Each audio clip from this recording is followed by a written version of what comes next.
Hola, buenas tardes, ¿qué tal? ¿Cómo estáis? En Locos de Wall Street ya sabéis que no solo nos centramos en la inversión, sino que también le damos mucha importancia, porque lo tiene, a la economía real. Y ahora mismo casi todas las discusiones económicas se la llevan los tipos de interés, qué hacen los bancos centrales con los tipos de interés, sobre todo para frenar la inflación.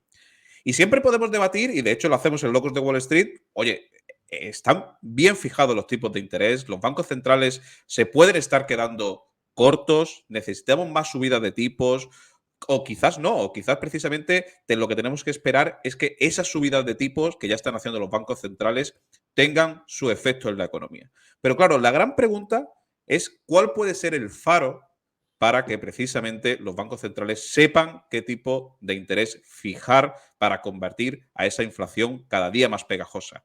Y aquí tenemos a nuestro economista de cabecera, Che, que nos va a hablar de un concepto económico, académico, que no estaría mal repasar para ver si precisamente los tipos de interés los están fijando bien o no los están fijando bien, ¿verdad, Che? Exacto, sí, sí. Es una forma de aproximarnos a lo que se supone, ya veremos, ya lo charlaremos, que oficial o extraoficialmente utilizan los bancos centrales para fijar ese tipo de interés de referencia. Perfecto. Pues vamos a ver un concepto muy chulo que nos va a explicar Cher, que precisamente se llama la regla de Taylor. Vamos allá. Bueno, pues fijaros una cosa. Lo primero que quiero deciros es que cuidado, que esta regla de Taylor no es el desarrollo de Taylor matemático, ¿eh? No confundir el desarrollo de Taylor con la fórmula de Taylor. El desarrollo de Taylor es una cosa mucho más profunda, yo diría, y tiene muchísimos más años, y es cómo aproximar una función por su derivada, por su polinomio, en fin, en un entorno local, además, ¿vale? Eso, los que venimos de las matemáticas, bueno, pues tendemos a confundir el desarrollo de Taylor con esto que es la fórmula de Taylor, ¿de acuerdo? La fórmula de Taylor, que es la que utilizan, se supone, los bancos centrales para aproximar el tipo de interés al que deben poner, al que deben fijar, el tipo de interés que deben fijar para, como objetivo, conseguir el tipo de interés de referencia. Que por ponerle una cifra, todos sabemos que los bancos centrales, y en caso concreto el Banco Central Europeo, pretenden que sea del 2%, ¿de acuerdo? Tipo de interés del 2%. Bien, por resumirlo, esta fórmula tiene dos variables. Tiene una variable, la primera, que sería lo concerniente a la inflación, ¿vale? Y otra variable que es lo concerniente al Producto Interior Bruto. Por lo tanto, ya tenemos las dos variables identificadas, la parte de la inflación y la parte del Producto Interior Bruto. ¿Y qué es lo que pretende el Banco Central Europeo y la Reserva Federal en el caso de Estados Unidos? Pues de alguna manera tomar un tipo de interés que satisfaga los objetivos de Producto Interior Bruto y satisfaga los objetivos de inflación. En definitiva, que se mantenga un crecimiento del PIB, ¿vale? Del Producto Interior Bruto, de una forma tendencial, es decir, lo que se supone que puede crecer la economía, y por otro lado, que se mantenga la tasa de inflación en un 2%, que es el objetivo de los bancos centrales. ¿De acuerdo? Bien, entonces, si te parece, antes de analizar la gráfica, nos vamos a pasar a la Fórmula en sí. a la fórmula efectivamente que vamos a utilizar, que para esto tengo que... Aquí. ¿Se ve? Sí, sí, se ve perfectamente, Che. Eso es. Vale. Pues entonces, ¿qué es lo que hace la fórmula de Taylor, digamos, en su versión más extendida? ¿De acuerdo? Porque hay distintas versiones, pero en su versión más extendida. ¿Qué es lo que hacen? Lo que hace. Fíjate, un tipo objetivo que hemos hablado que es del 2%. ¿De acuerdo? Tú si te pierdes o hay algo que no está claro, me lo dices, por favor, Antonio. Un tipo de objetivo que es del 2% de interés, de inflación, ¿vale? Y entonces, lo que hace es un gap de PIB, entendiendo gap por la diferencia entre el PIB estimado y el PIB tendencial. El PIB tendencial es lo que podría subir la economía, ¿vale? Lo que en tendencia, en una tendencia normal, crecería la economía. Y el PIB estimado es lo que se estima que va a producirse. ¿Qué ocurre? Que si el PIB está por debajo de la tendencia, lo que hay que hacer, lo que hace falta es tomar medidas que mejoren el PIB. En este caso, bajar tipos de interés. ¿De acuerdo? En la inflación pasa lo mismo, pero al contrario. Primero, la inflación tendencial, que estamos hablando del 2%, y la inflación estimada, que es lo que realmente el incremento de precio que se está produciendo en la economía. En la De tal economía manera, real. efectivamente, de tal manera que cuando ese gap sube, ¿qué es lo que tenemos que hacer? Subir tipos de interés. ¿Para qué? Para conseguir el objetivo del 2%. ¿Vale? Bien, y esas dos variables están ponderadas por unos pesos, alfa y beta, ¿vale? Alfa y beta. Bien, ¿qué descubrió este Taylor? Pues que los parámetros que más se ajustaban a las medidas que tomaban los bancos centrales europeos era del 0,5, es decir, el 50% para el PIB, el 50% para la inflación. ¿Me explico, Antonio? Sí, perfectamente. La ponderación alfa 0,5, beta 0,5. Exactamente. O sea, es un estudio empírico. Es decir, voy a ver qué ponderaciones doy para ver si me ajusto a la curva de tipos que establecen los bancos centrales europeos. Y efectivamente, la más sencilla de todas, que es 50% cada uno, 0,505, es lo que se asemeja más a la realidad de lo que están tomando los bancos centrales. Con un detalle, en Europa esta ponderación no es tan así. En Europa se le da más importancia a la inflación que al PIB. ¿Vale? ¿Por qué? Por una sencilla razón. Y es que en Europa los PIB, al estar constituidos por muchos países con PIB muy diferente, incremento de PIB muy diferente, ¿vale? No es tan fácil tomar una decisión única, general, para toda Europa. ¿Vale? Claro. Entonces, claro, en el euro, todo lo que estamos en el euro, pues una inflación que, bueno, puede diferir, pero no tanto como el PIB. Por lo tanto, se le da más importancia o se pondera más, o la beta es más grande, como queréis llamarle, a la inflación, ¿vale? Pero eso es en Europa. Taylor lo que demostró que en Estados Unidos ese 50% se ajustaba muy bien a la realidad de lo que está ocurriendo. Bueno, pues entonces ahora ya nos vamos, una vez que hemos entendido lo que es la fórmula, nos vamos a la gráfica y, por simplificar, para que lo veáis, la línea roja son los tipos de interés efectivo, ¿vale? La línea roja son los tipos de interés efectivo. Con esta subida histórica de la que siempre hablamos en los Sanedrines, ¿verdad? De los años 80, efectivamente. Con este doble dip que también hemos hablado alguna vez cuando se dieron cuenta de que no se había conseguido todavía. Y fíjate cómo rebotaron aún más, ¿de acuerdo? Sí. Y la consiguiente bajada. Vale, muy bien. Eso es la parte de los tipos de interés. ¿Cuál es la formulita?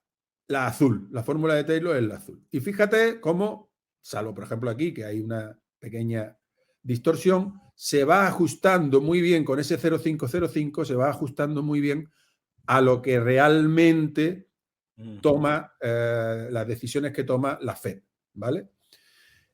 Fíjate que lo que hay es un decalaje también, hay un decalaje. Sí. Bueno, pues ese decalaje es normal porque la Fed al final va, digamos, un poquito por detrás en el sentido de, aunque ella intenta no ir por detrás, porque fijaros que en la fórmula hemos puesto estimado, ¿vale? Pero hay veces que, bueno, si no se toma el estimado, se toma el real, pues vas un poco por detrás. En definitiva, ¿qué nos interesa a nosotros? Que esto se ajusta muy bien, que tenemos un 50-50 como ponderaciones del PIB y de la inflación en la toma de decisiones de la Reserva Federal. Y por último, vamos a fijarnos aquí. ¿Qué está ocurriendo? Pues fijaros cómo esta fórmula nos indica, ¿qué nos está indicando esta fórmula? Pues que los tipos de interés deberían ser mucho más altos. Algo que hemos dicho siempre en Locos de Wall Street, que los tipos deberían ser, aunque parezca increíble, lo que viene ahí, por encima de doble dígito. Efectivamente.